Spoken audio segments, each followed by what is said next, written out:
Thank you for joining us today, and I'm delighted to be joined by Director Tommy Wells and Councilmember Mary Chey from Ward 3, who also chairs the Council's Committee on Transportation and the Environment. Today, we're taking a very important step forward in making our city safer, stronger, and greener, and to continue our status as world leaders in building a sustainable world. Before I begin, let me also acknowledge and thank all the people in our government and the Department of Energy and the Environment who have helped us get to today. Give them a round of applause. So today I am going to be signing a piece of legislation that will continue to allow us to be leaders in our nation and to add to all of the work that we are doing in the year of the Anacostia. The Anacostia itself is a testament to how far we've come together as a city, where we have committed to improving our river, to improving the environment, and where we recognize how much power we have to continue to build our built environment and the way our city and our government approaches how we operate in our city. Of course, when it comes to the environment, we have been recognized as the first LEED Platinum city in the world.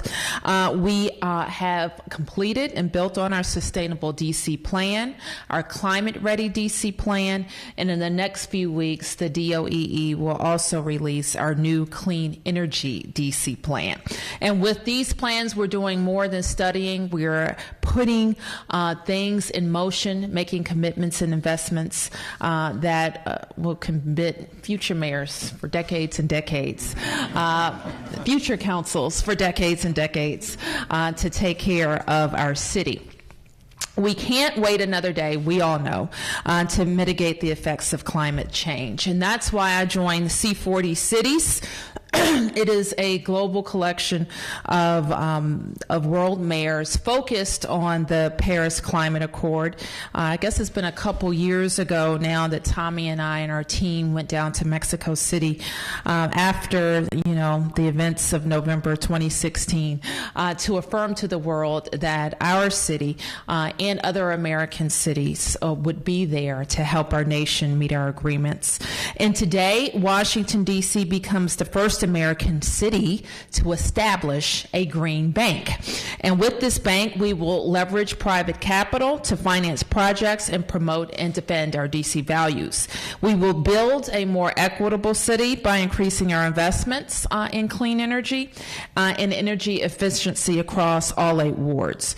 And with this green bank, we're not just building a more sustainable DC, but we're also focusing on resiliency. And we're also focusing on affordability. These funds will help us provide access to affordable loans for DC residents so that they may install rooftop solar systems, more efficient heating and cooling systems, and reduce their energy bills. So building a greener DC is good for the environment, is good for business, is good for the bottom line of all DC residents, and it will allow more and more people to make DC affordable for them. So I want to thank our team at DOEE again, led by the very capable Tommy Wells. Thank you, Mayor. As everyone here knows, global warming and global climate change is the greatest threat to human existence on the planet. It's our existential threat of the day, of the time. And we don't have to go further than the past 3 years being the 3 hottest years since we've been keeping records. And we're on the next to be the 4th hottest. You don't have to go further than Ellicott City to see the 1,000-year flood happen twice within 2 years. The impact on our city and our communities is real. As President Obama often said, we're the first to experience climate change, and we're the last to do something about it. And so the mayor has stated that we will become carbon neutral by 2050. Now, it's easy to make these proclamations to try to, challenge the rest of the world in a time when the federal government is taking a backseat and our mayors, like Mayor Bowser, have stepped up to provide leadership, not just in our country, not just here, but in the world. It's easy to say 2050 will be carbon neutral, but then together we got to figure out how we're going to do it. And we're going to have to retrofit a built-out city, and it's going to be hard. It's going to take a lot of money. It's going to have to stretch our financial institutions to do things they don't normally do. It's going to be new technology that you bring us and say, this will make a major difference. But we have to invest in it, and we have to borrow money, lend money in order to make it work. We're going to have to transform the city in a fairly short period of time to meet these goals. But the fact is, we have to. We really have to. And so the Green Bank is one of the tools that the Bowser administration is putting forward, saying this will be one of the tools to go with PACE, to go with the SEU, to go with Solar for All the different things that you've been working on. The Green Bank will be one of the linchpins to this. Now, there's no way we're doing this without leadership in our legislature, in our city council. And so with that, I would like to introduce Mary Che, who has been bringing the city council forward and has certainly been a leader for our city, but for the country as well, and a great partner in meeting this challenge. Thank you.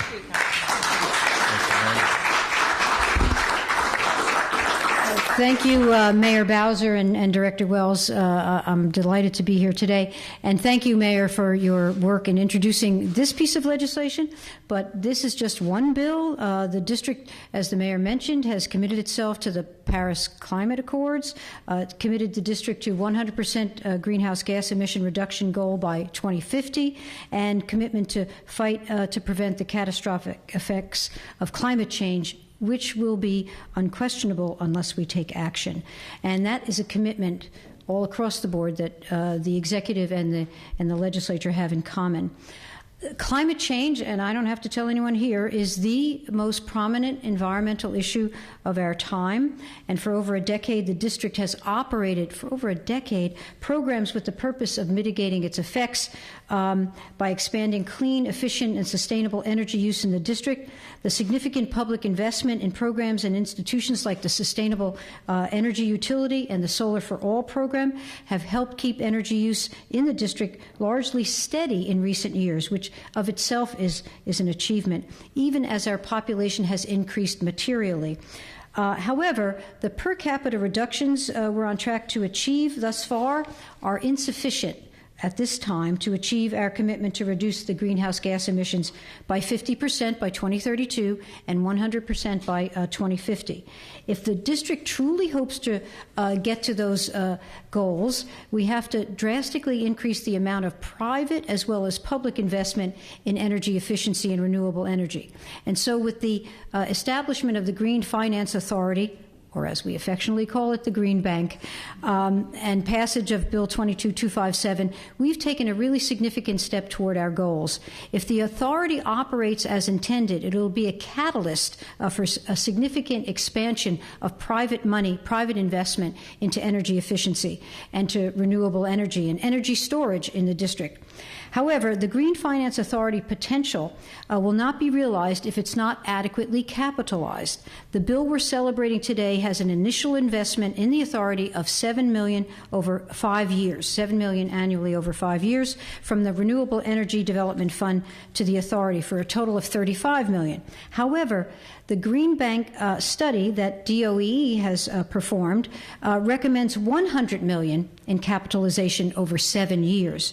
Now, to ensure the Green Finance Authority can achieve its full potential, just today, perfect timing, just today I introduced a bill that, among other things, would provide an additional $70 million to the authority, the Clean Energy DC Omnibus Act. I'm really excited about the many proposals in that act, but its provisions in funding the Green Finance Authority are particularly important. And I expect to work closely with the mayor and with the director as we consider the bill and it moves along. Congratulations on this achievement. It's a key part of what we want to do going forward. And I think with the passage of the bill that I introduced today, with all of these pieces that you've put in place and the director has put in place, We right now will be the leading jurisdiction in the United States, maybe the world, the leading jurisdiction in fighting climate change and reducing greenhouse gases. That's bar none. So I'm delighted that we're here. I'm delighted that we can sign off on this bill, and we are moving. And I hope we have the support of everybody who cares about this issue. So thank you. Thank you very much. I don't know if we have any questions for Tommy Or the mayor. or Mary. Okay, we'll get on to the bill signing. Yes. I'm Mark Wolf. I represent all the state low-income energy directors in the country. And one thing that you didn't mention that I think is also outstanding is across these programs, the Big Bank, the SEU, and Tommy's agency, DC has some outstanding commitments to helping low-income Americans be energy efficient, to pay their energy bills, to retrofit their housing stock, to put solar on low-income housing, and that's among the leaders in the country. We just did our annual meeting, and DC stands out. Thank you. Many states are still thinking about it, but we're clearly ahead. Thank you. I should have been more explicit because we have been very focused on making sure no matter your income that you can choose sustainable practices as well. And I think we've come a long way in our city to make sure that solar is available to all. And we have also come a long way in seeing that these new technologies and the installation of these new technologies present job opportunities for DC residents. So we have seen how all of that comes together. And we can't talk too much about how reducing one's energy bills makes housing more affordable. And as we have people of all incomes and ages and different housing stocks across our city, that becomes a very key part to how they afford to live in Washington. So that's what I mean when I say that these sustainable practices are not only good for the environment, they're good for businesses who also experience savings on the commercial side, and our residents who experience savings at home. All right, very good. Let's sign the bill. And I think we're going to have some folks.